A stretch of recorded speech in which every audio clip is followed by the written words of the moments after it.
नमस्कार दोस्तों। आज अंतर्राष्ट्रीय महिला दिवस के अवसर पर हम बात कर रहे हैं एक ऐसी शिक्षिका, ऐसी प्रिंसिपल जो न केवल शिक्षा के क्षेत्र में योगदान दे रही है बल्कि समाज में महिलाओं को सशक्त बनाने का कार्य भी कर रही है।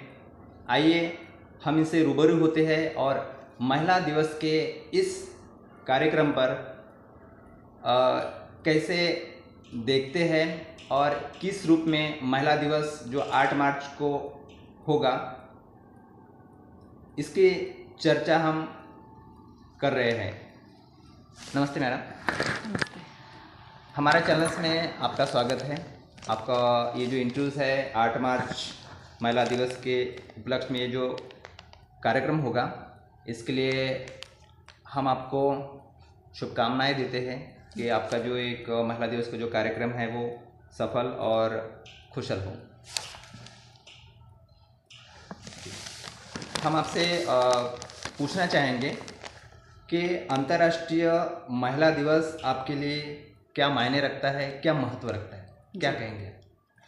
सबसे पहले मेरा सभी महिलाओं को, वर्किंग वुमेंस को प्रणाम और शिक्षा की देवी माता सावित्री को मेरा सबसे नमन। मैं Meena Dara Singh Chauhan as a teacher और एक प्रिंसिपल के नाते मैं महिला दिवस के उपलक्ष्य में मैं यही कहना चाहूँगी कि ये महिलाओं का जो त्यौहार है, फेस्टिवल है, हम इसलिए मनाते हैं कि महिलाएं पढ़ लिख कर सामाजिक, राजनीतिक और आर्थिक रूप से स्टेबल होकर फाइनेंशियल स्ट्रांग बने।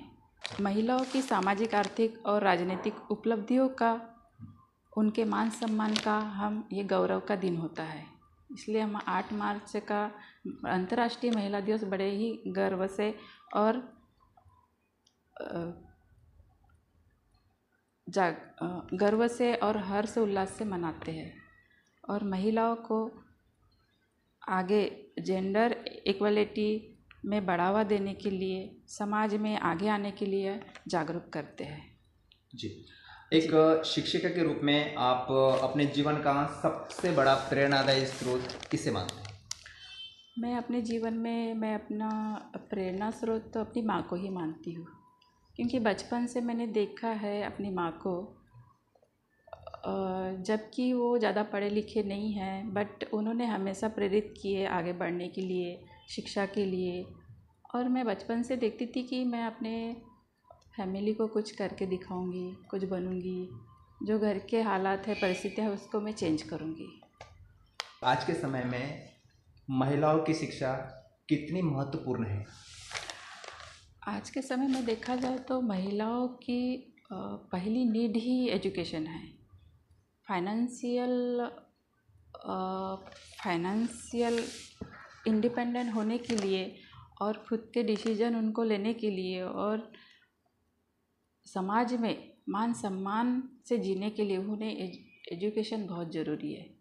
माता सावित्री ने जो उस समय लड़कियों को पढ़ाने का जो कार्य किए, समाज से लड़े, उन्होंने आगे आए और महिलाओं को पढ़ने के द्वार खोले उन्होंने। आज महिला कहाँ से कहाँ पहुँच गई। आजकल की महिलाओं को तो मैं यही बोलूँगी कि उन्हें उस दौर के सावित्रीबाई फुले से कुछ सीखना चाहिए, प्रेरणा लेना चाहिए कि हम क्यों नहीं कर सकते। हम समाज में पढ़ लिख कर कुछ करके दिखाएं, समाज को आगे बढ़ाए, देश को आगे बढ़ाए, और ये एजुकेशन से ही पॉसिबल है। जी, क्या आपको अपने करियर में कभी चुनौती का सामना करना पड़ा और उसे आपने कैसे पार किया? हाँ, मेरे लाइफ में मेरा जीवन ही चुनौतियों से घिरा हुआ है। बचपन से ही मेरे बहुत सारी कठिनाइयाँ, चुनौतियाँ आई लाइफ में, बट मैं रुकी नहीं कहीं। मुझे लगा कि ये मैं कर सकती हूँ और मैं करके ही दिखाऊंगी। चाहे वो गवर्नमेंट एग्ज़ाम हो, सीटीटी हो, डीएड भी मैंने मुंबई से की हूँ, वहाँ से मैं क्वालिफाई होके आई। फिर मैंने गवर्नमेंट एग्ज़ाम दी, सीटीटी, टैट, फिर उस पीरियड में भी मुझे बहुत दिक्कत चुनौतियों का सामना करना पड़ा, बट मुझे खुद पे ट्रस्ट था कि मैं करके ही दिखाऊंगी, I can do it. Okay. So ग्रामीण और शहरी क्षेत्र में बालिकाओं में शिक्षा में जो अंतर आ रहा है, आप क्या महसूस करती है? हाँ, ग्रामीण क्षेत्रों की बालिकाएं हैं, महिलाएं हैं, वो घर तक सीमित रह जाती है। उन्हें सुविधाओं की कमतरता भी होती है, उतने अवसर उन्हें नहीं मिल पाते हैं। सामाजिक दृष्टिकोण से देखा जाए तो रूढ़िवादी परंपराएं अभी तक कहीं ना कहीं जंजीरों से बंधी हुई है महिलाएं हमारी, जो आगे नहीं आ सकती। कहीं ना कहीं वो अपने सपनों को दफन कर देती है, चाहे परिवार के लिए बोलो, समाज के लिए, उनका ज़्यादा सोचती है और अपने सपनों के बारे में वो कहीं ना कहीं उसे लगता है कि मैं ये कर सकती हूँ, लेकिन नहीं कर पाती। तो समाज में ग्रामीण क्षेत्रों में महिलाएं जिम्मेदारियों के बोझ में दबी रह जाती है, और शहरी जो महिलाएं और बालिकाएं हैं उन्हें यहाँ पे अपॉर्चुनिटी भी मिलती है, कंपटीशन एग्ज़ाम की प्रिपरेशन भी करती है, आगे वो गवर्नमेंट जॉब के लिए कंपटीशन एग्ज़ाम से अपनी पढ़ाई ख़त्म करने के बाद में वो खुद के डिसीजन लेकर वो आगे बढ़ सकती है। जी, आप अपनी छात्राओं को आत्मनिर्भर बनने के लिए क्या संदेश देना चाहोगे?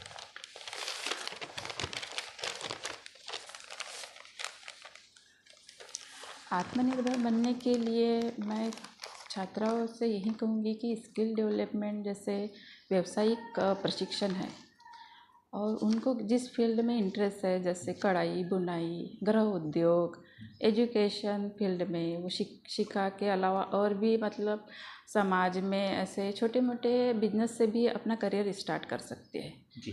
और अपने खुद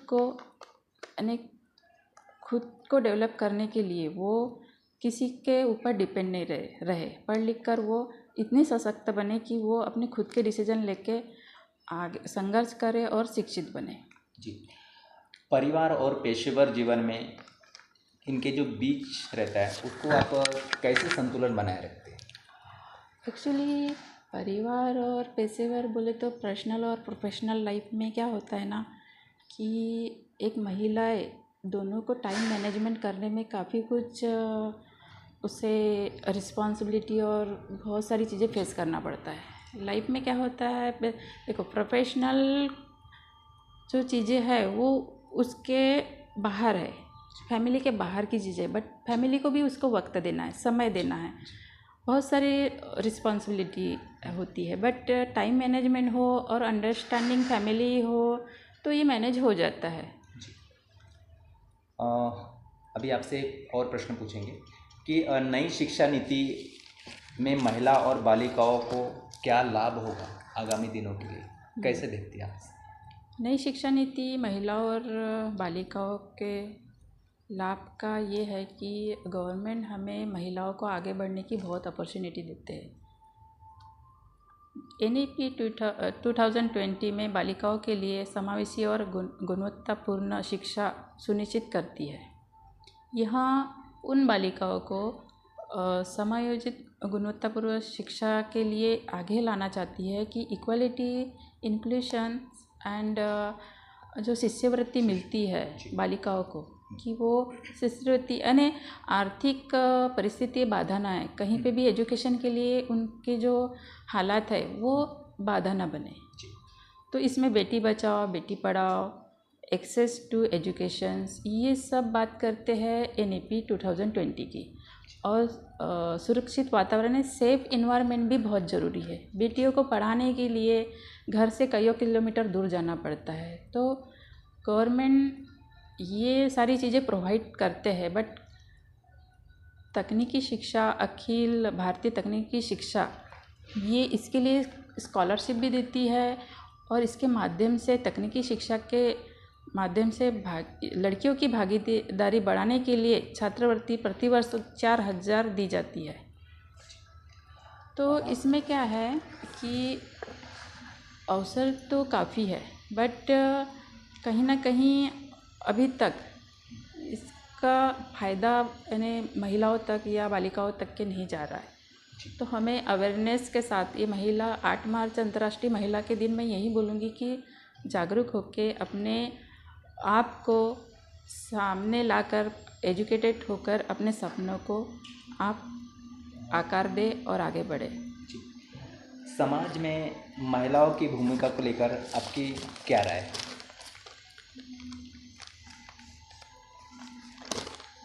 समाज में क्या होता है, समाज में हम देखा जाए तो महिलाएं वर्किंग वूमन हैं और जो गृहिणियां हैं, इसमें मतभेद यानी समाज कहीं ना कहीं रूढ़िवादियों विचारधाराओं से देखता है।